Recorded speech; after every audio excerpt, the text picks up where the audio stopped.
Hey everybody, how you doing? It is Sunday, July 22nd right now. It's Sunday evening and I'm getting ready to call it a night.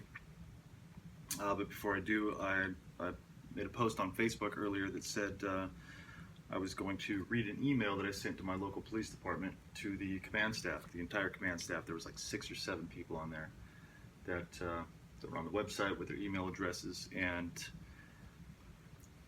although I feel like everybody at that police department already knows who I am, already knows my situation, they already know what targeting is and what this program is, I figure there's a chance that maybe a few of them don't, and that maybe not all of them completely understand the full scope of what happens in a targeted individual's life and what they're taking part in. So it was a really good opportunity today to send this to them. Karen Melton Stewart wrote up a, let's see here, 1, 2, 3, 4, 5-page letter, document with 2 pages of links with information on targeting, on FISA abuse, everything that has to do with the situation that all of us are going through.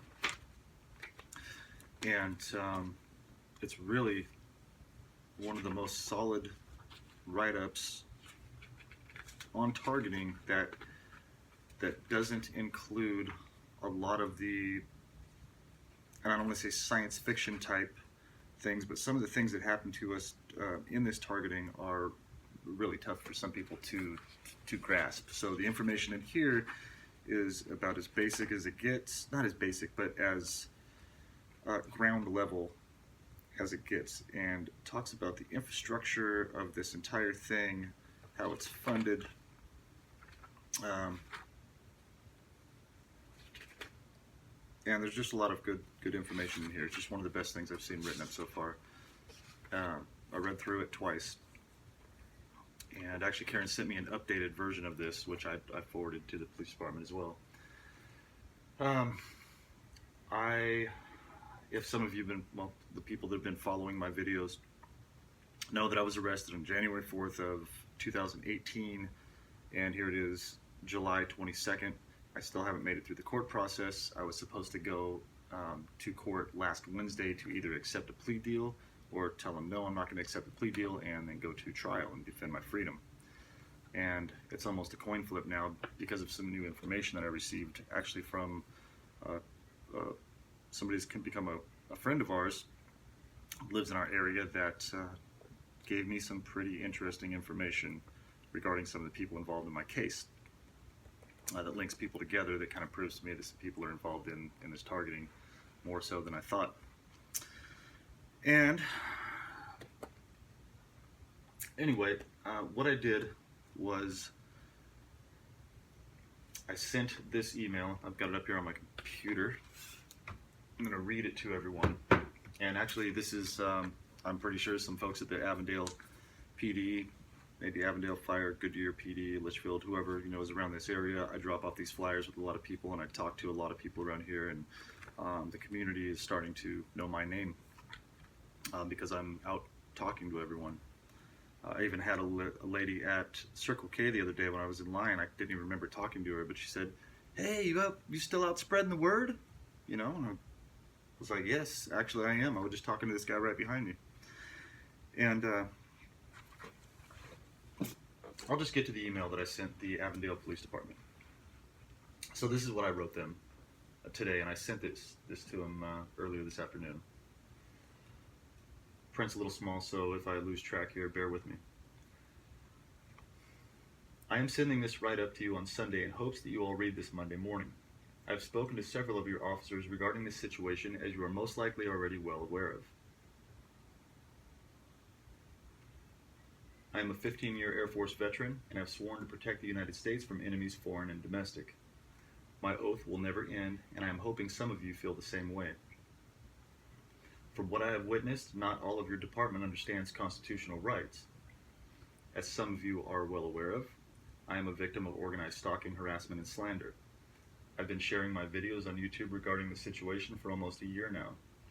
I filmed one of your officers while questioning her as she was harassing me.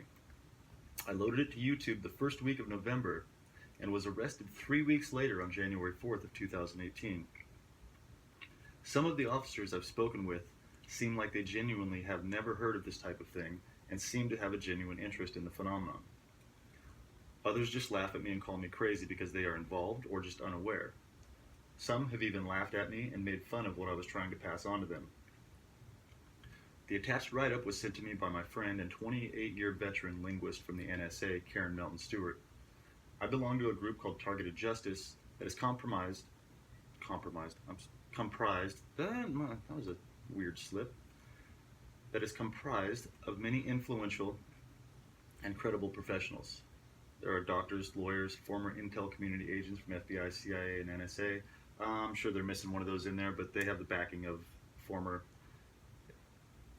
FBI, CIA, and NSA. Actually, one of the ladies, Karen, is part of Targeted Justice, and she's the one that worked for NSA.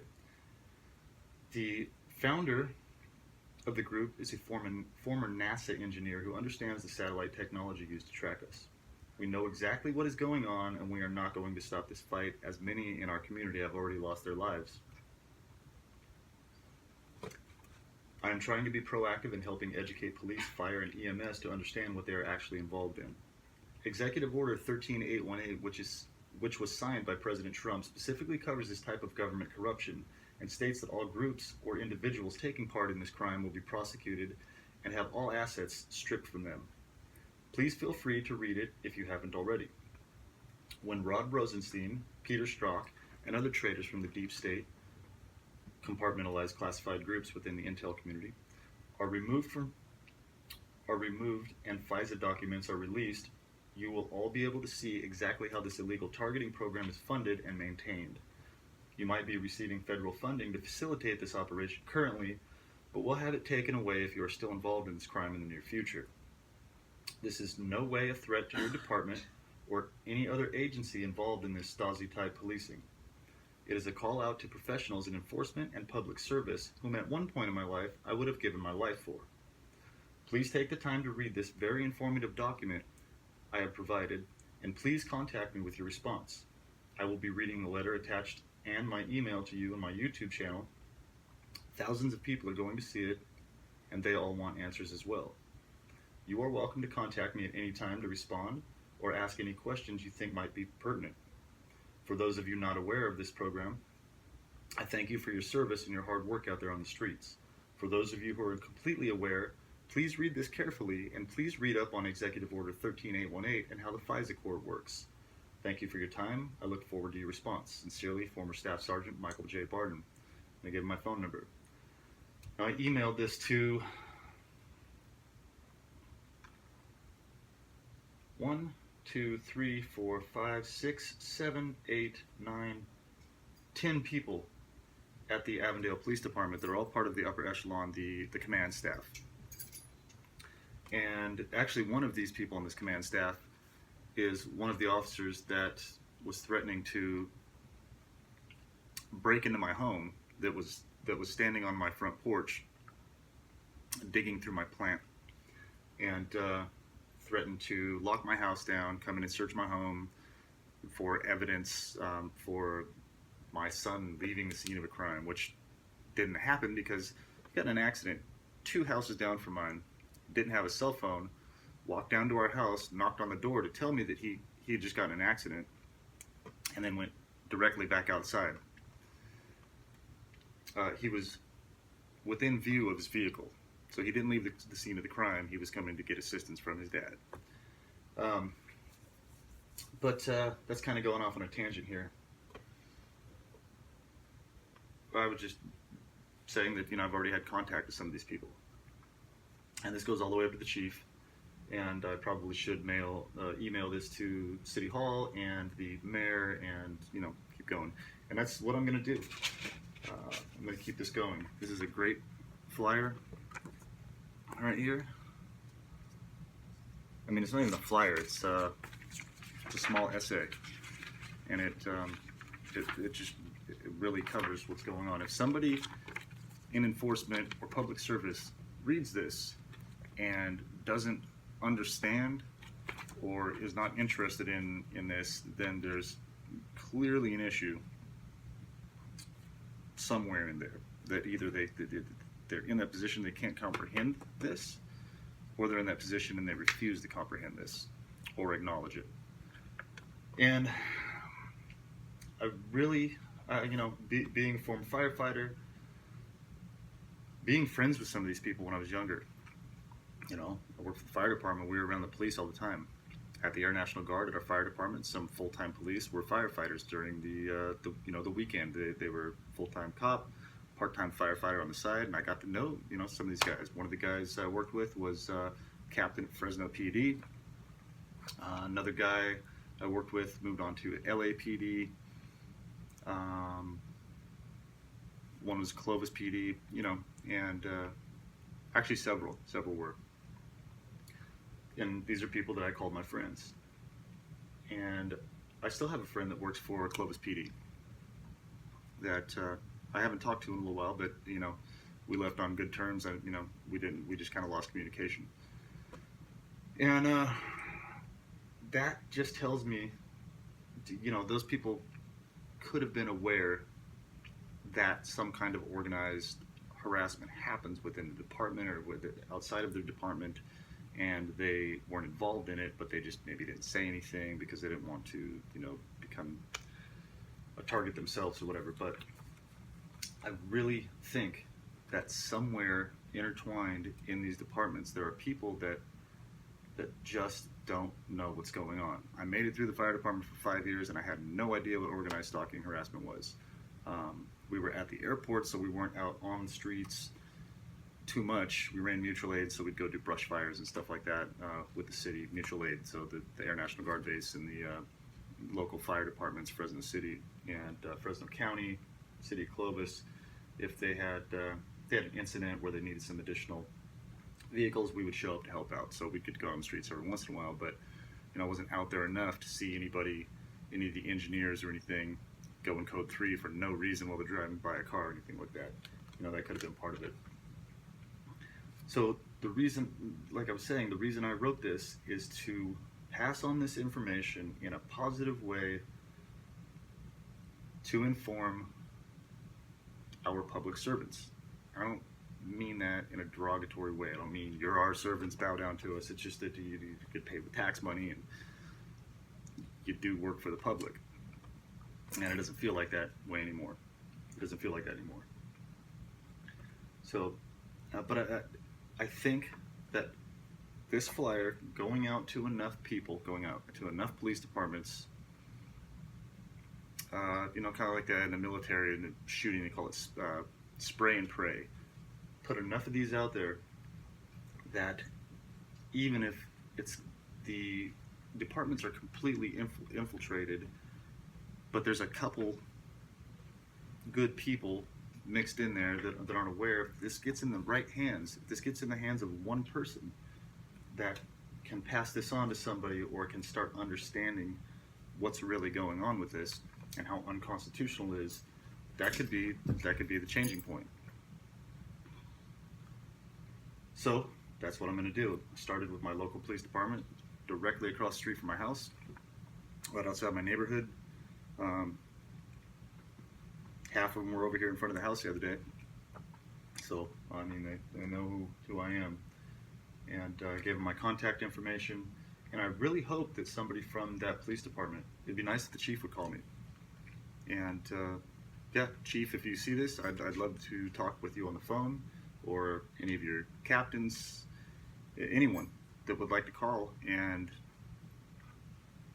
ask me questions about this situation and what the ramifications are for being involved in this here in the near future, with all of the new information coming out, the FISA documents about to be released.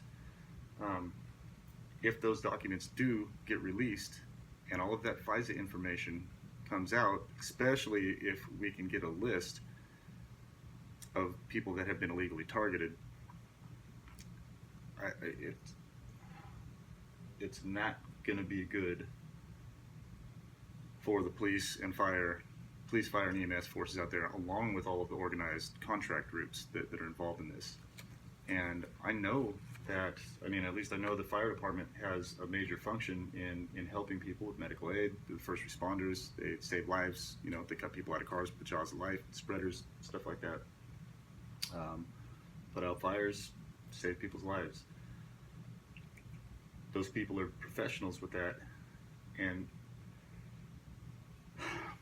we don't need to take away that service from our community. We just need the targeting part of this to stop, the organized stalking and harassment. But at the same time, you know, you're kind of like a glass of water that somebody dumps out. All you have to do is turn the faucet back on, they'll fill the glass of water back up. The last time I saw an interview for the Fresno Fire Department, there were maybe 20 positions available, and I think they filled the Fresno Bulldog Stadium with several thousand people. I think it was close to 10,000 people that showed up to interview for those 20 positions. So there are a lot of good qualified people out there that would be happy to jump into your job. Combat medic, that's a seasoned veteran with trauma and you know exactly what you do. If you're involved in this and they get rid of you, they will be able to just put people right back in there that'll be able to take over that position and actually just do that part of the job without the gang stalking. And I can't feel bad for you if that does happen, if you're involved in this and you're willingly participating. Those people that aren't really willingly participating and don't really understand what's going on here, you know, you're stuck in a weird situation because you're trying to do something good, you're trying to do something positive for your community and putting your life on the line to go out and help people. Once you get this information though, and you read this, and you have a choice to make, and you decide to make that choice to continue to do this and completely violate the Constitution of the United States, then there's really nothing else that anybody can do other than prosecute you once all of this information comes out. This is exactly the same thing as what the Stasi police did in World War II. This is like Nazi Germany. And if you don't have a good understanding of history, just look up Stasi police, S-T-A-S-I, police, Germany, see how they did things. Neighborhood snitches, you know, if somebody wasn't going along with the Nazis, they called in, wrote a letter, I don't even know, yeah, they called in, they had phones, World War II. But they called in and they told on their neighbors that they don't like what the government's doing. Next thing you know, you're off the gulag. That's kind of the position that I've been put in, and there's a lot of other people that I have met throughout this that same things happen to them. And if it's not in prison, it's a mental institution, or they just can't take anymore in their life. There's a lot of other repercussions that happen to targeted individuals, but you know, those are basically the three main things. Yeah, so any of the people that are in public service, and it doesn't have to be the Avondale Police Department. If you're in Goodyear, Litchfield, I don't care, anywhere in Arizona. If you're anywhere in the United States and you would like to contact me and ask me about this, I'll give you all of the information that I can. And if I can't give you the information, I have contacts, like I said, from the NSA, from the FBI, from the CIA, that do have the information. I can give you links to their websites, their YouTube page, to their Facebook, their Twitter, or I can get you in direct contact with them and have a conference call with them. And you can be a proactive person that can do something about this, that can get America back to where we were before, where American citizens are not stalked, harassed, slandered, and tortured for profit.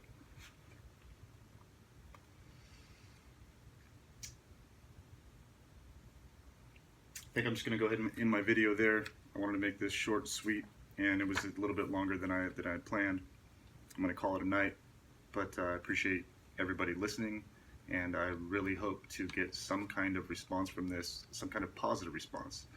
a productive, thoughtful conversation that will create progress for our communities and for our country in general. Again, my name is Michael Barden, B-A-R-D-E-N. I'm all over the place on the internet, Facebook, Twitter, YouTube.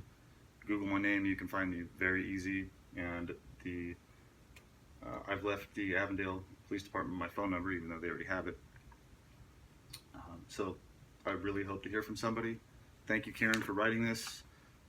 You're a huge asset to our community. And thank you to everybody else that has put so much hard work into this. Targeted Justice, for putting all the billboards all over the United States. I'd love to see one right here on the 10, as everybody comes from California out the 10 to go pretty much anywhere in the United States. That'd be a good thing. Okay. Have a good night.